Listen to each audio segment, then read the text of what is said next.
जी, बिस्मिल्लाहिर्रहमानिर्रहीम। टॉपिक जो आज हमने कवर करना है वो है legal environment of electronic commerce या ई कॉमर्स के कौन सी वर्क सेटिंग है जिसको ऑप्ट करना है, अडॉप्ट करना है while you are dealing with e-commerce sites, right? तो इसमें सबसे पहले तो हम ई कॉमर्स को दोबारा से रिकॉल करेंगे था क्या या है जो हमने पढ़ा है पहले, ठीक है।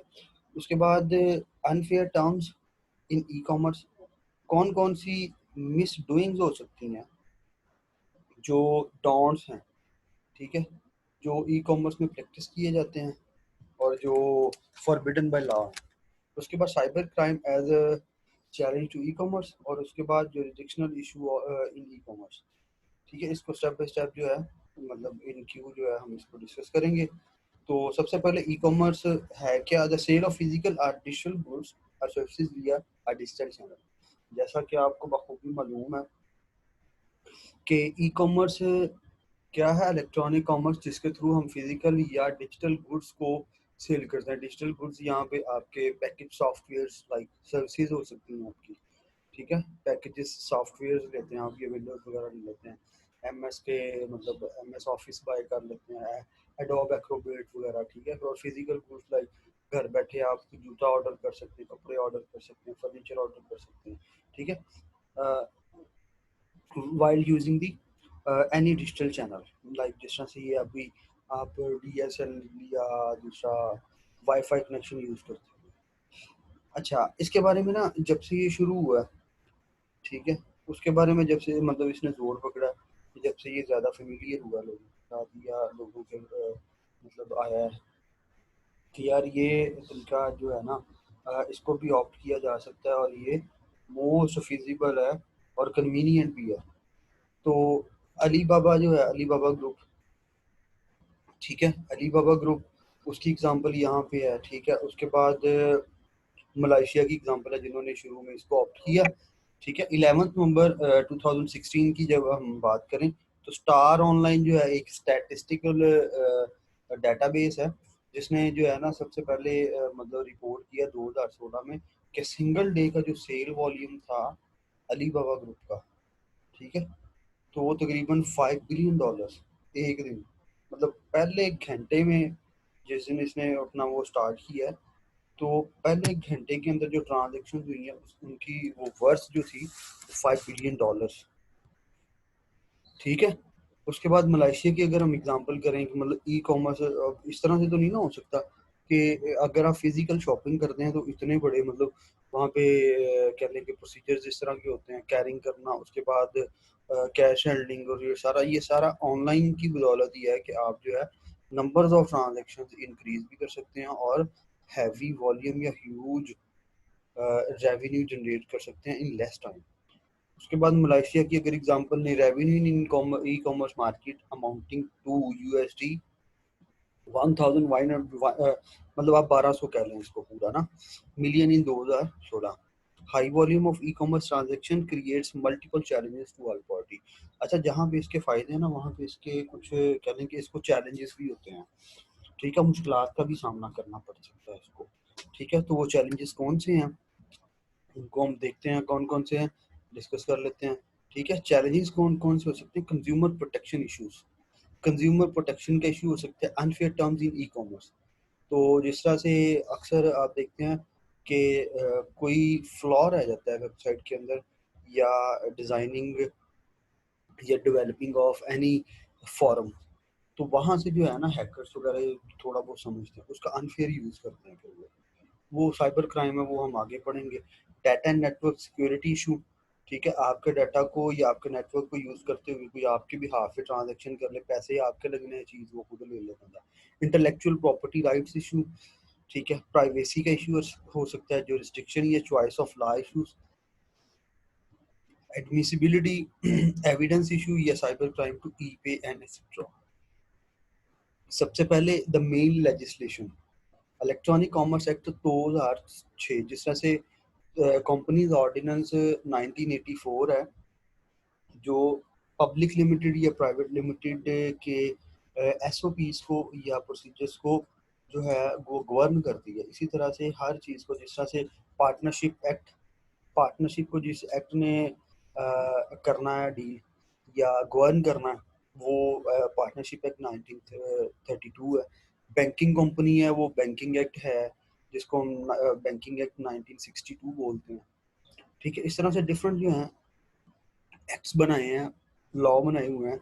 Electronic mean the technology sorry means the technology of utilizing electrical, optical, magnetic, electromagnetic, biometric, photonic और अदर सिमिलर टेक्नोलॉजीज। इसी तरह से कमर्शियल ट्रांजैक्शन से मुराद जो आप कमर्शियली गिव एंड टेक करते हैं किसी चीज़ की। Commercial transactions mean single communication और multiple communication of commercial nature. ठीक है, कमर्शियल नेचर मतलब जिसमें कारोबार या आप बाइंग सेलिंग का कोई काम कर रहे हैं, इस तरह के नेचर के किसी काम के साथ डील कर रहे हैं, वेदर कॉन्ट्रेक्चुअल और नॉट। कॉन्ट्रेक्चुअल भी हो सकती है या कॉन्ट्रेक्चुअल नहीं भी हो सकती है, which include any matter relating to the supply or exchange of goods or services, agency, investment, financing, banking and insurance. ठीक है जी। अच्छा जी, उसके बाद जो अगली चीज़ है ना, उसको UNCITRAL model law on electronic commerce part 1 which covers e commerce in general. पहला मॉड्यूल जो होगा वो ई कॉमर्स को इन जनरल कवर अप करेगा, और जो पार्ट 2 है वो जो है कवर अप करेगा e commerce in specific area such as carriage of goods. तो जैसा कि आपको पता है, commerce include all those activities which are included from raw material to finish goods or up to end consumer. सारी की सारी एक्टिविटीज आ जाती है इसमें। ठीक है, unfair terms in e commerce transaction are categorized in 4 ways being. पहली consumer to consumer transaction, जो हमने पहले शुरू में बुलेट इसका डिस्कस किया था। उसके बाद बिजनेस टू कंज्यूमर, ये C2C, B2C, B2B और मैनी मैनी या आप कह सकते हैं and many other transactions. Consumer to consumer, like जिस तरह से आप OLX की एग्जांपल ले लें। ठीक है, और इसके अलावा ये पाक व्हील्स की एग्जांपल ले लें। वहाँ पे मतलब कोई भी कारोबार नहीं कर रहा, बस इसी तरह से है कि एक चीज़ जो आपके पास एक्स्ट्रा है और आप उसको रिप्लेस करना चाह रही हैं या सेल आउट करना चाह रहे हैं, तो वो भी कंज्यूमर नहीं लेंगे। इस तरह से बिजनेस टू कंज्यूमर, आपका कोई बिजनेस है, आपने एक साइट डेवलप की हुई है, कंज्यूमर्स वहाँ पे आते हैं, जो चीज़ पसंद होती है, ठीक है, उतना पे ऑफ करके उसको हैच कर लेते हैं या बाय कर लेते हैं। बिजनेस टू बिजनेस, जैसे रॉ मटेरियल्स के बिजनेसेस होते हैं, मतलब सेमी प्रोसेस्ड गुड्स होती हैं, वो बिजनेस किसी दूसरे बिजनेस से बाय कर लेता है। जैसे टोबैको की अगर एग्जांपल लें हम, जो आप कह लें कि स्मोकिंग वगैरह की मैन्युफैक्चरिंग करते हैं, लाइक सिगरेट्स वगैरह और ये दूसरे टोबैको जो प्रोडक्ट्स होती हैं, वो तो उनको जो है किसी मर्चेंट से चाहिए होता है ये स्टॉक, जो सेमी प्रोसेस शक्ल में होता है, और सेमी प्रोसेस को फर्दर प्रोसेस करके तो जो भी उन्होंने बनाना है वो बना लेते हैं। तो वो भी एक बिजनेस है, ये भी एक बिजनेस है। ठीक है जी। ई मार्केटर्स एक्सचेंजेस, उसके बाद star online reports that between 80 and 80 to 85% of e commerce is the business to business B2B market. Business to consumer market takes up only a small portion. तो मोस्टली जो है e commerce का फ़ायदा business to business जो platforms हैं वही इसको जो है वो मतलब अडॉप्ट करते हैं या इस वे को जो है यूज़ करते हुए अपनी बिजनेस ट्रांजेक्शन्स करते हैं। ठीक है जी।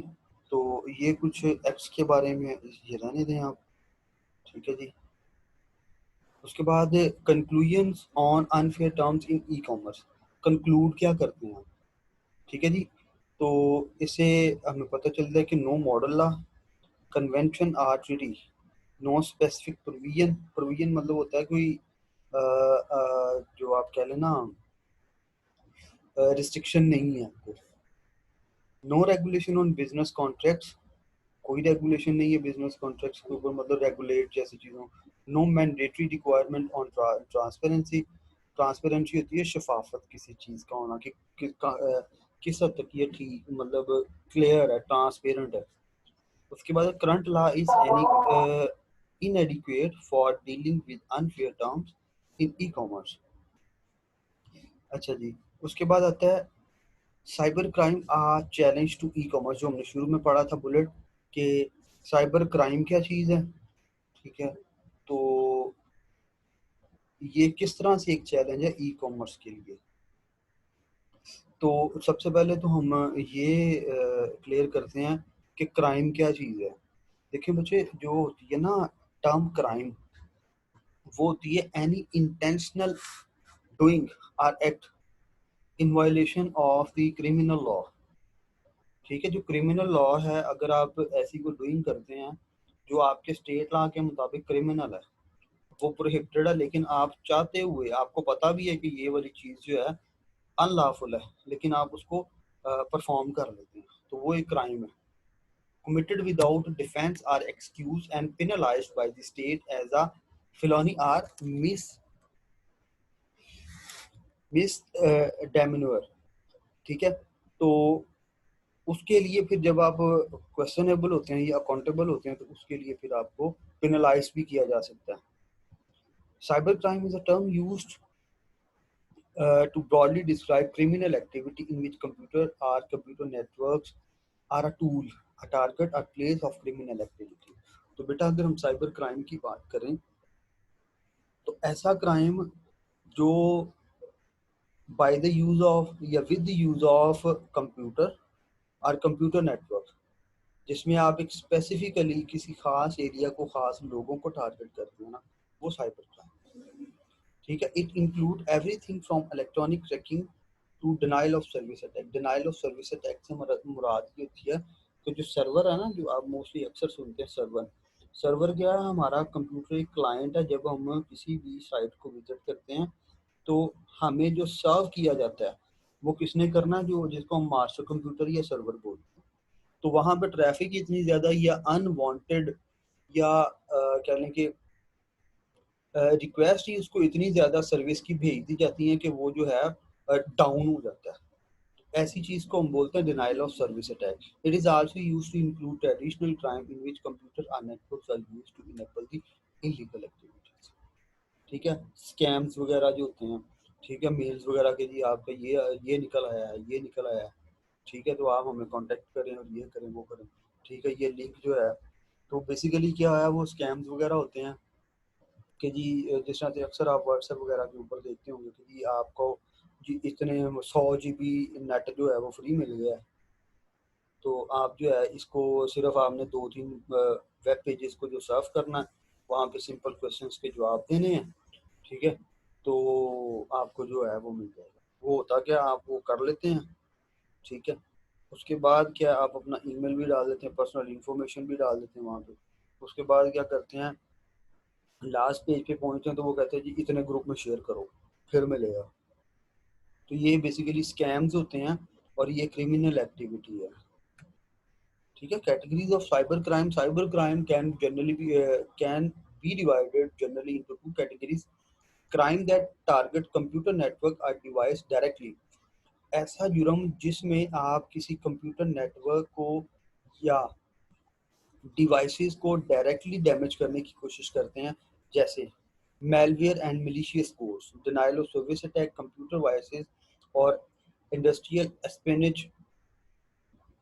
Software privacy and hacking.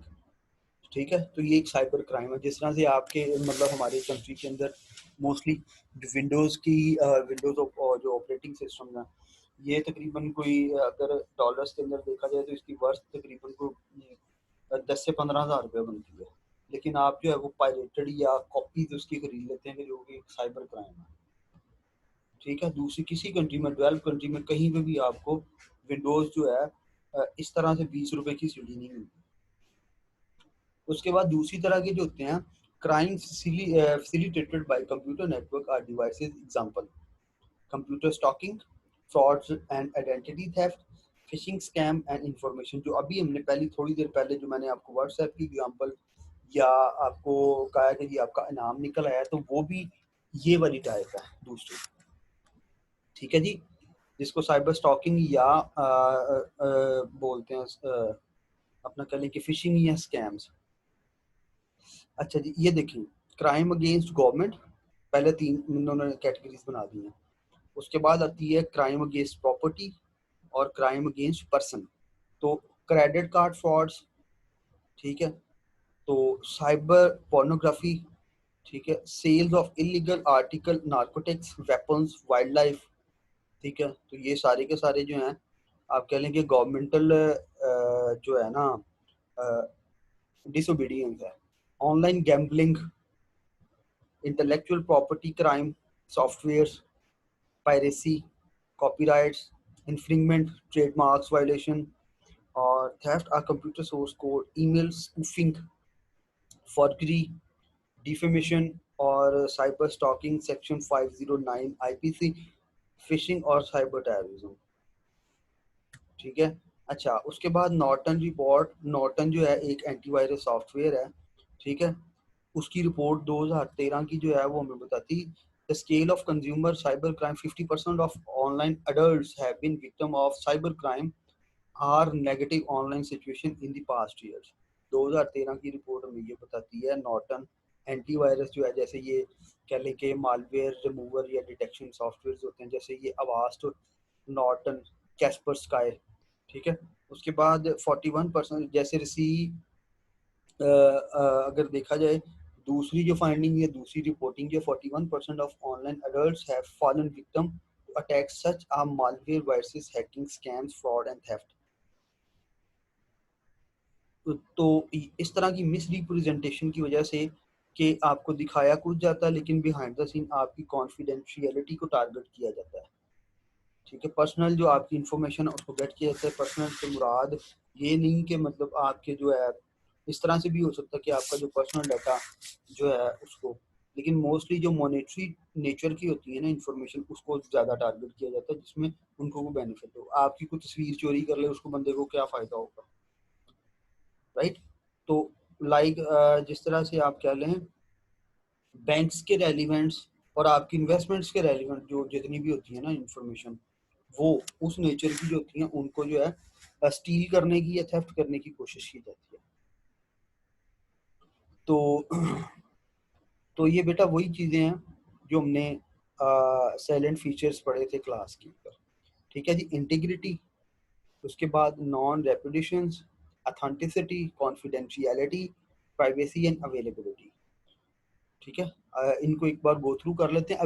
Ability to ensure that information being displayed on a website or transmitted receive over the internet has not been altered in any way by an authorized party. जैसे आप मैंने मिसाल आपको दी थी कि आप जो है एक मैसेंजर यूज़ कर रहे हैं फॉर कम्युनिकेशन, लाइक जिस तरह से अगर आप कोई नई चैट स्टार्ट करते हैं किसी के साथ, अगर हम एग्जांपल ले, ये जो आपके पास रेडिली अवेलेबल है व्हाट्सएप, तो उसके ऊपर जब आप पहला मैसेज सेंड करते हैं ना, तो ऊपर आपको बॉक्स के अंदर ना एक कि this chat is end to end encrypted, altered नहीं की गई है, ये सिर्फ आप देख सकते हैं, ये कुछ जिस बंदे को आपने भेजा वही देख सकता है।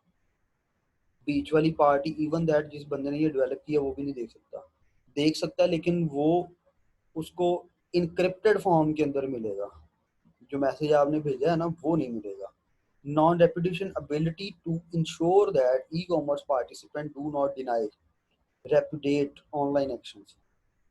तो मुकर नहीं सकता बंदा इसे, जो आपने कर लिया है ना एक बार, तो वो कह लें कि ऑन द रिकॉर्ड हो गया, तो आप रेपुडिएट नहीं कर सकते उसको। Authenticity, to identify the identity of a person or entity with whom you are dealing on the internet। तो अथेंटिसिटी भी है, मतलब जो होती है उसको बोलते हैं जेन्युइननेस। उसके बाद confidentiality, ability to ensure message and data are available only to those authorized to view them।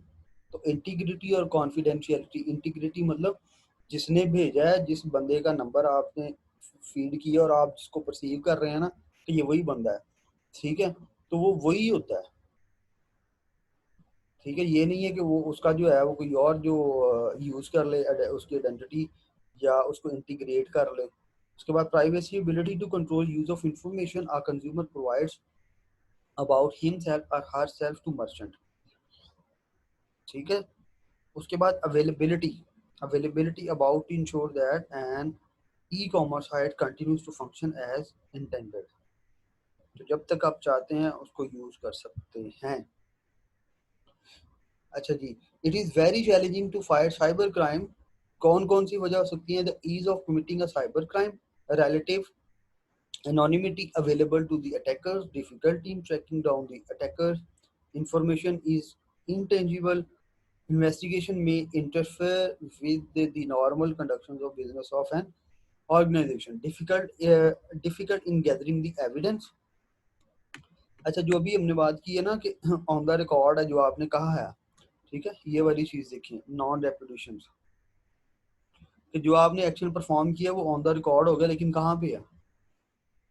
सिर्फ वही बंदा इसको कर सकता है जिसके पास इसकी एसेस है, या जिसकी वो वेबसाइट है, या जिसका वो फॉर्म है। यूजुअली एन एक्सपर्ट और स्पेशलिस्ट इज रिक्वायर्ड, तो साइबर क्राइम वही कर सकता है जिसको इसके बारे में पता है और स्पेशलिस्ट है इसके बारे में। तो यू गेट इट बेटर कि वो कौन से लोग हो सकते हैं। अच्छा जी, international efforts to combat cyber crime, ठीक है। इंटरनेशनल क्राइम पुलिस ऑर्गेनाइजेशन तो साइबर क्राइम को मिनिमाइज या आप कह लें कि मिटिगेट करने के लिए जो